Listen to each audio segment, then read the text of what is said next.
नमस्कार, मैं हूँ डॉक्टर अजय भांबी और हम बताने जा रहे हैं वृष यानी टॉरस राशि का 2021 का भविष्यफल।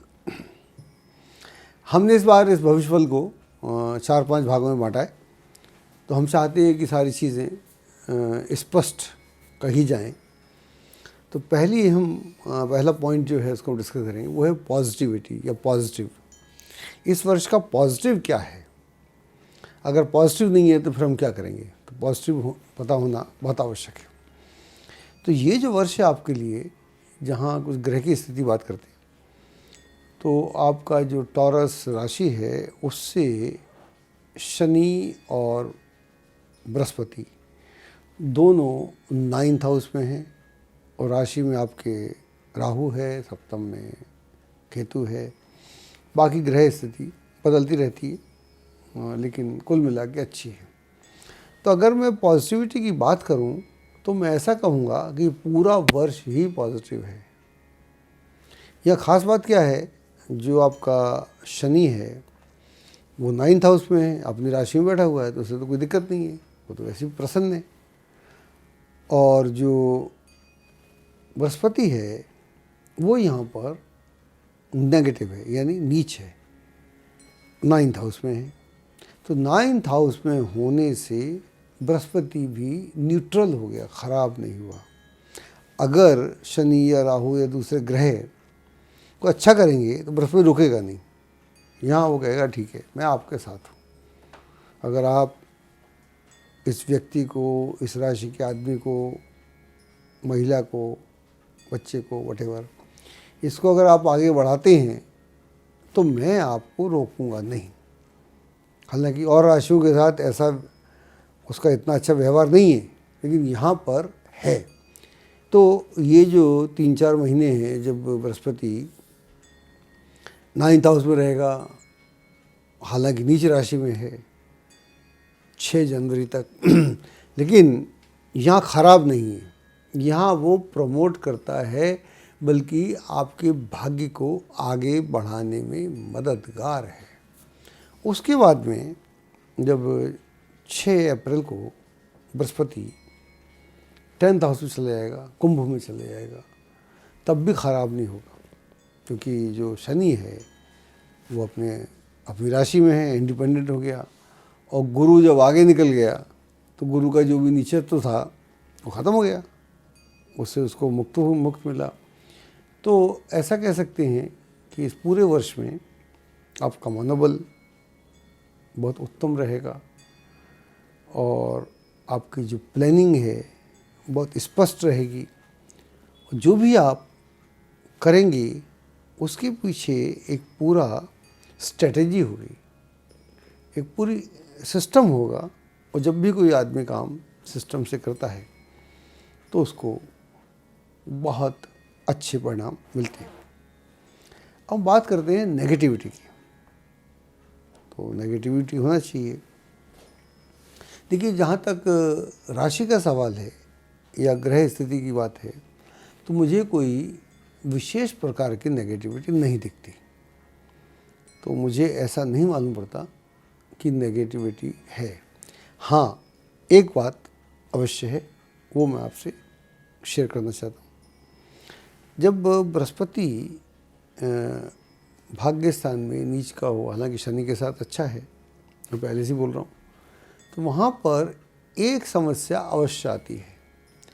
हम कई मामलों में अपना मूल्यांकन अधिक कर जाते हैं, ये एक समस्या है। अगर आप मूल्यांकन अधिक कर जाएं, वो सामने वाला चतुर मिल जाए, होशियार मिल जाए, स्मार्ट मिल जाए, चालबाज मिल जाए, तो फिर वो आपको मैनिपुलेट कर सकता है। तो इस एंगल से ध्यान रखिएगा, जनवरी और मार्च के बीच में, और उसके बाद अक्टूबर और नवंबर के बीच में, तो वहाँ पर हम अपनी ही चाल में फंस सकते हैं, अपने ही कारण। हम ही अपना कुछ गड़बड़ कर दिया हमने, या हम अपना सीक्रेट शेयर करते हैं, या कुछ और। बहुत सारी चीज़ें हम लोग करते हैं, हमको पता भी नहीं चलता। जब हमारा समय अच्छा होता है तो हम भी फैल के चलते हैं, एक जनरल सी बात है। हो सकता है आप ना करें, लेकिन जनरल लोग ऐसे ही करते हैं, तो उसको ध्यान रखने वाली बात है। अब हम बात करते हैं प्रोफेशन की, व्यवसाय की। तो प्रोफेशनली ये वर्ष बहुत अच्छा है। इस साल आप बहुत तरक्की करेंगे। अगर आप नौकरी की तलाश में हैं, किसी एग्ज़ाम को दे रहे हैं, कंपटीशन में जा रहे हैं, उसमें आपको सफलता प्राप्त होगी। वर्तमान जो भी आप कार्य करते हैं, नौकरी करते हैं या उसमें प्रमोशन की तलाश में हैं, तो ये सारे कार्य सहज ही संपन्न होंगे। और अगर आप कोई व्यापार शुरू करना चाहते हैं या एक्सपोर्ट इंपोर्ट वाले किसी प्रोसेस में एंटर करना चाहते हैं, तो उसलिए भी ये बहुत अच्छा समय है। ये एक ऐसा समय है जो आप में रियल परिवर्तन लाने की स्थिति में है। तो अपने कैरियर के लिए ये एक अच्छा है, प्रोफेशन के लिए। और अगर आप कोई नया काम शुरू करना चाहते हैं तो उसके लिए कुल मिला के मैं ऐसा बोलूँगा, मुझे बहुत ज़्यादा इस वर्ष में दिक्कतें नहीं मालूम पड़ती। तो अपनी योजनाओं को सटीक तरह से आगे बढ़ाएं, सिस्टम से आगे बढ़ाएं, प्लानिंग से आगे चलें। स्ट्रेटजी तो आप बनाएंगे ही, उसी को फॉलो करेंगे या उसमें जो परिवर्तन समय के हिसाब से होते हैं कीजिएगा। Then this year is going to be fantastic for you. अब लव लाइफ की हम बात करें, लव लाइफ के लिए भी ये साल अच्छा है। अगर कोई आपका अफेयर चल रहा है और अब आप उसको मैरिज में कन्वर्ट करना चाहते हैं तो आसानी से बात बनेगी। और जो लोग विवाह की तलाश में हैं या विवाह की दहलीज पर हैं या विवाह के लिए तैयार हैं, उनका विवाह आसानी से संपन्न हो जाएगा। तो उसके लिए आपको कई मौके मिलेंगे और कोई दिक्कत नहीं आएगी। और जनरली भी प्रेम संबंधों में एक अंतरंगता, आंतरिकता देखने को मिलेगी।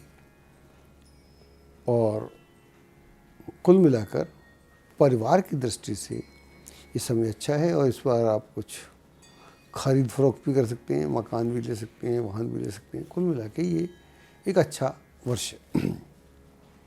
अब बात करते हैं हेल्थ की। चूँकि ग्रह स्थिति बहुत अच्छी है, अगर कुंडली में कोई बहुत दोष नहीं है तो by and large this is going to be good year health wise. स्वास्थ्य आपका अच्छा रहेगा। लेकिन ये तो अच्छा रहेगा अलग बात है, लेकिन हमें ऐसा लगता है कि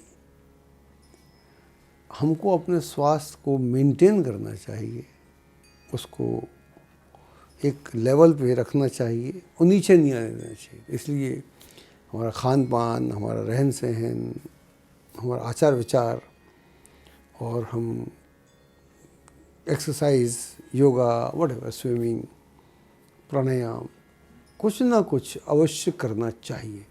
अभी कोरोना काल में आपने देखा वही लोग सुरक्षित रह पाए जिनका रेस्पिरेटरी सिस्टम बहुत अच्छा था। मैं ये नहीं कहता कि सब कुछ अच्छा होने पे आप बीमार नहीं हो सकते, लेकिन वहाँ चांसेस कम हो जाते हैं। तो हेल्थ जो है, कोरोना काल में हम सब ने सीखा कि हेल्थ जो है डॉक्टर की जिम्मेदारी नहीं है जैसा हम समझते थे, ये आपकी जिम्मेदारी है। इसका आप ध्यान रखेंगे तो मुझे नहीं लगता हेल्थ को लेकर आपको कोई इश्यू आएंगे। तो ये आपकी ही, जैसे धन कमाना आपकी जिम्मेदारी है, ऐसे ही हेल्थ को मेंटेन रखना भी आपकी जिम्मेदारी है। आपका जो शुभ रंग है वो है ब्लैक एंड वाइट। नंबर है 1 और 4। एस्ट्रोलॉजी की सटीक जानकारी के लिए विश्वविख्यात एस्ट्रोलॉजर अजय भांबी के YouTube चैनल ABC चैनल को सब्सक्राइब, लाइक और शेयर करें। लेटेस्ट अपडेट के लिए बेल के बटन पर जरूर क्लिक करें।